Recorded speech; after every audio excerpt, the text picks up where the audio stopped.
So I've been seeing a ton of videos go around about how to make money online, and I feel like they can be either A, boring, or B, not personable at all. And I feel like it's fine if you're just trying to know how to make a few bucks, but if you're trying to make a business or make money that's going to be your full-time income, you want to enjoy what you do. You know, you don't want to be a lawnmower making $1 million if you hate lawn mowing. Actually, you know what, for $1 million, yeah, no, I'd do it. Point is, you want to enjoy what you do. And in today's video, I'm not only going to talk about how to make money with only 1,000 followers, but I'm also going to be rating each stream of income with its own scale so you know which one's right for you. The way we'll be rating each stream of income is by the following 3 components. 1, how much energy and focus it takes. 2, how fun it is. And 3, what's the value / how profitable can you be? Let's get started. If you're ready for me to roast all these income sources, let's get started. All right, so the first way you can make money is by managing social media for other businesses. Now, personally, this is how I got started in the online entrepreneurial world because I'm currently 19, but I started my first social media agency when I was 16. And in my first few months of business, I was able to make a couple $1,000s. So how does social media marketing make money? Now, it differs per business, but what I did is businesses needed their social media to grow and they don't want to do it. Like if you're a founder of a coffee shop, you probably just don't want to take pictures all day. So they hired me essentially as an agency to get photographers, creators, and do the whole marketing in order to grow that coffee shop store. I actually did manage a boba shop. That was my first client. It doesn't really matter what it is, but if you're marketing for something that you like, then you know the industry a little bit better. Social media marketing is great for someone that's a photographer, graphic designer, someone that likes visual things. So in regards to the steps of how to make money with social media marketing, what I would do is approach local businesses at first with your services. I literally went door to door when I was 16 and called up businesses so I could manage their Instagram. Was I scared? Yes. Did I get rejected? Yes. Was I absolutely embarrassed? Yes. I would say it was definitely very difficult, especially when you're younger. You get really intimidated to talk to business owners and founders. It's really scary, but I ended up pushing through, pitching myself, just because there's so much to social media marketing. Let me know if you guys would like a whole video about it, because not only do you have to acquire new clients, but you also have to pitch, negotiate contracts, then do the actual work,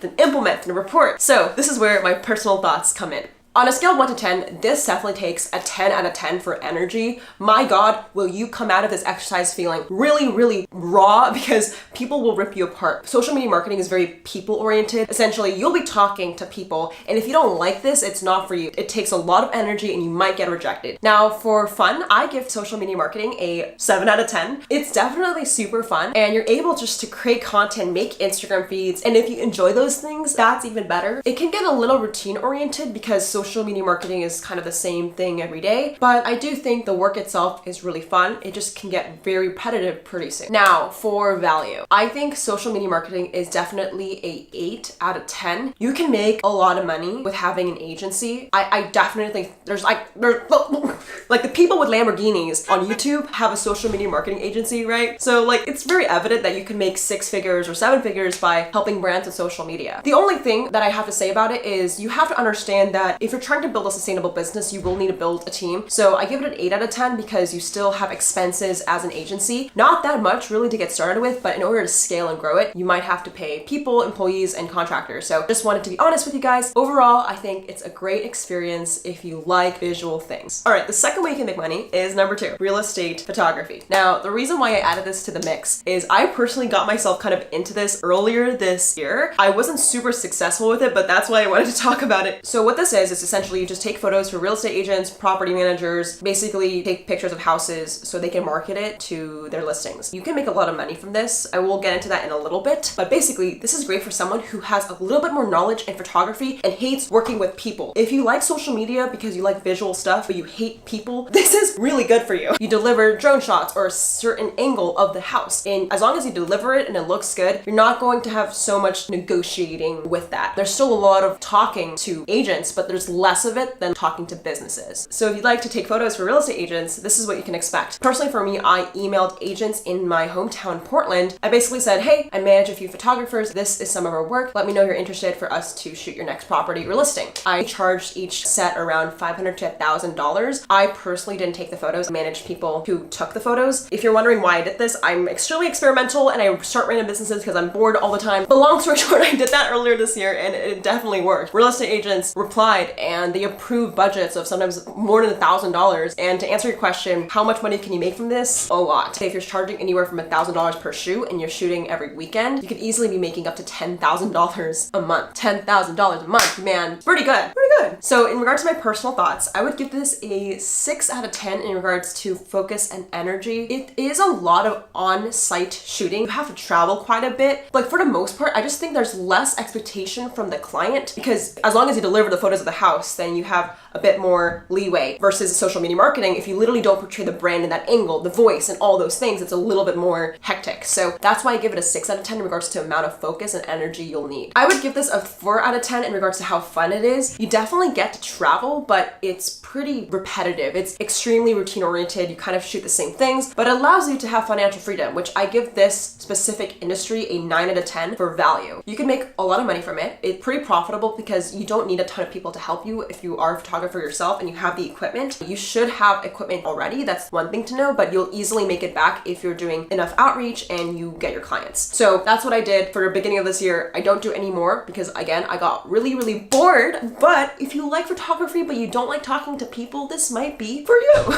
All right, the third way you can make money is by building a course. So building a course essentially is you teach something in a video format and you sell it on the internet. I have a few friends that do this and they're super successful. Vanessa Lau sells social media marketing and Instagram growth courses. I know a guy named Iman Godzi who does similar thing. There's like a bunch of people that do it. I personally don't have a course and I'll explain why. Basically, you repackage your knowledge into video format to sell to people and you're kind of like your own professor in a way. You have your own class and you teach people your knowledge. In regard to the steps of building a course, basically you record videos of your knowledge, you market it on websites like Skillshare, basically any site that's like a marketplace, or you could build your own course platform, but then you market it using YouTube, Instagram, TikTok, and basically try to make videos to sell your product. It's more passive income than like all the other ones, but I'll go into why it wasn't for me. I definitely think you can make a lot of money from this. Like if your course is $1,000 and you sell just like 10 courses, you make $10,000 a month. So extremely profitable. I just think it's pretty competitive. I would say it's a 10 out of 10 in regards to focus and energy. Yes, filming yourself is not hard, but marketing it, spending ad budget, there's a lot of focus and energy that goes into building a great course and experience. People think you just record yourself and it's over. Oh no, Sally, it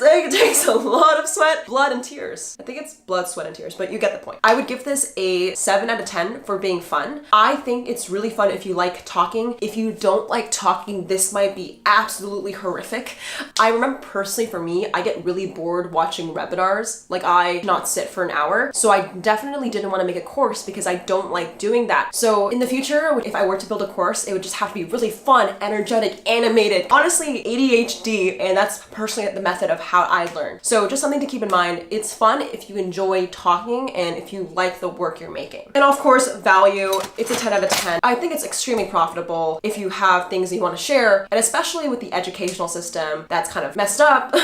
If you're providing people an affordable way to learn rather than going to school. All right, let's talk about number 4, Etsy. So if you sell a product and you have a little bit of a crafty mindset, this is for you. I started out my first business ever, like when I was 9, I believe it was selling keychains, or I forgot if it was the Well, one of my first businesses ever was when I was 9 years old and I made clay keychains out of polymer clay and I sold it on Etsy, eBay, and everywhere. So I definitely think that if you're someone that loves crafts and knickknacks, you don't mind sitting at a table just making random things or importing things and then exporting them to sell on your website, I think this business is for you. If you're trying to sell a product, what I would do is create something that you love, start there. Like you don't want to sell something that you don't like because then you don't know how to market it as well. So right after you have the idea of the product, you want to build a website, I recommend Shopify. Anywhere really works, but I recommend them. And if you would like, you can just market it on YouTube, TikTok, and Instagram, which I'm thinking to develop more about how to do that step by step. Let me know if you guys would like to see a more in-depth more about how to market e-commerce store, since I had experience with that. But long story short, you have the product, you build a site, you market it. That cycle is kind of the game. Now I know I skimmed over a lot of details, but like I said, let me know if you like a whole video about that. So personally for me, I literally had an e-commerce store called Simply Kawaii. I sold squishy buns and clay keychains. It was very unprofitable. I just enjoyed it so much. I really didn't care about the money. Like I made $5,000 when I was like 9 years old, but I also spent like $5,000 to do it. It's less profitable, but it's really fun. So here's my personal thoughts. I definitely think building an Etsy or e-commerce store will take a lot of energy. I will give this a 9 out of 10 in regards to required focus, but I give this a 10 out of 10 in regards to how fun it is. Man, like I really wish I still had my e-commerce store because it was just so fun making polymer keychains. Like look here. Like I literally draw stuff like this for fun. I just always like wish I could just sell it because it's just so fun to give that experience to someone else. So with that being said, it is a 2 out of 10 in regards to value. You don't make a ton of profit from it. You can make a ton of revenue, but profit is a whole other story. So don't be surprised when you make $1 million, but you spend about $999,000. Yeah, that's just me though, so. All right, so the fifth and most final way you can make money is coaching. Whether you're a tutor or you're a personal coach, this is great if you're someone that just likes to teach, but you don't like social media that much. I personally tutored when I was in high school trying to make a few extra dollars. I feel like we've all did that maybe on a smaller scale, but I definitely think being a teacher without digital is actually doable. I just did a coaching call yesterday for $500 an hour. That is my hourly rate, and people pay me to tell them how to grow their social media for a session, and it's really fun for me. I don't do it all the time, but when I did it in the past for like kids and students, I charge like $40 for my math teaching, right? So it definitely depends on what industry you're going for and who you're targeting, but it's definitely such a great experience if you're not a huge fan of social media, but you want to make a business online. So whether it's doing a video call coaching or an in-person class, I really think tutoring or coaching is a great income source. So in regards to steps to do this, my recommendation in what I do essentially is I do put out my website of my coaching, and whether it's music, which I've done before, math, which I've done before, or like social media marketing, you want to build a site of who you are and why you know what you do. So essentially the next step is to find your students. So for this example, I'm going to use music because I did play violin for 9 years of my life. So if it were me, I would go sell my services to other music shops and be a teacher in that community. But I can also make a YouTube video where I'm teaching people for free, and then whoever wants to book a call with me to have a full in-person session can. You still have to do marketing online, but if you're someone that likes conversations and that human touch and that gives you value and that makes you happy, then I recommend this 100%. In regards to focus and energy, I give this 8 out of 10. You do have to talk to people in person or over video call, so you have to have energy when teaching, or else your students will probably not want to come back. So it does take a lot of energy, but I definitely give this a 10 out of 10 in regards to fun. It is so fulfilling to teach people in real life. Sometimes when you're on the screen all the time, you don't really feel human contact. So this is just overall a great experience. In regards to value, I give this a 6 out of 10. It's not scalable and it's extremely time intensive. As you know, it's an hourly rate, but I definitely think that it's worth it if you enjoy talking to people. So this is just part 1 of how to make money online. Let me know if you guys would like other options as well. I made a video in the past about how I make money, but I feel like this series is more of a general point of view just because I start so many businesses and hustles and I would love to give my experience on it. So let me know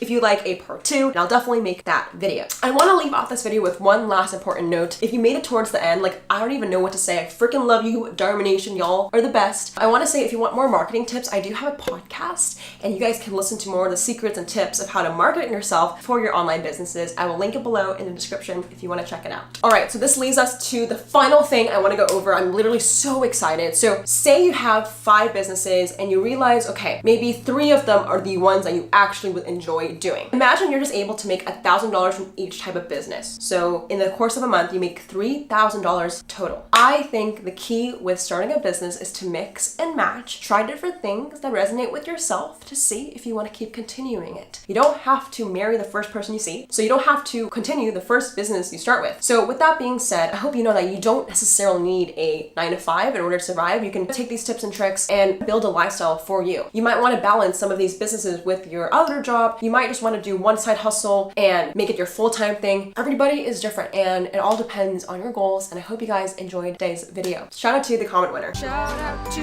the comment winner. Comment on this post to be featured in the next episode.